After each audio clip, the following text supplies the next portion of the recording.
दादी की कहानियां जिंदगी का सच। एक शहर का बच्चा, एक गांव की बुढ़िया और एक ऐसी दोस्ती जो जिंदगी बदल दे। एक छोटे से गांव के किनारे एक खामोश सी झोंपड़ी में एक बुढ़िया अकेली रहती थी।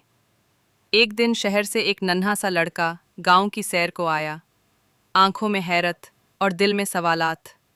गांव की सड़कों पर चलते हुए उसे सब कुछ नया और अजीब सा लगा, मगर एक दरख्त के नीचे बैठी बुढ़िया की मुस्कुराहट में उसे अपनायत महसूस हुई। बुढ़िया ने उसे पास बुलाया, अपने हाथ की बनी चाय दी और नरमी से पूछा, बेटा कहाँ से आए हो? हर शाम वो दोनों एक साथ बैठते और बुढ़िया उसे अपनी पुरानी कहानियां सुनाती। एक वक्त था जब जंगल में शेर भी इंसान से डरता था। एक दिन बारिश होने लगी। वो दोनों झोंपड़ी में बैठकर मिट्टी के खिलौने बनाते रहे और जिंदगी पर बातें करते रहे।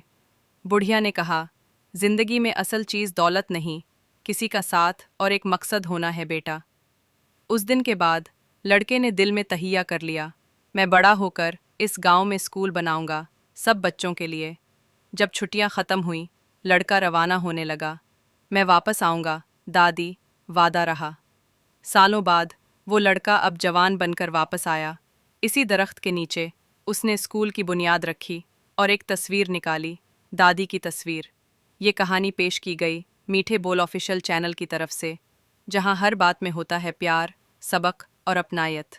नई वीडियोस के लिए सब्सक्राइब ज़रूर करें।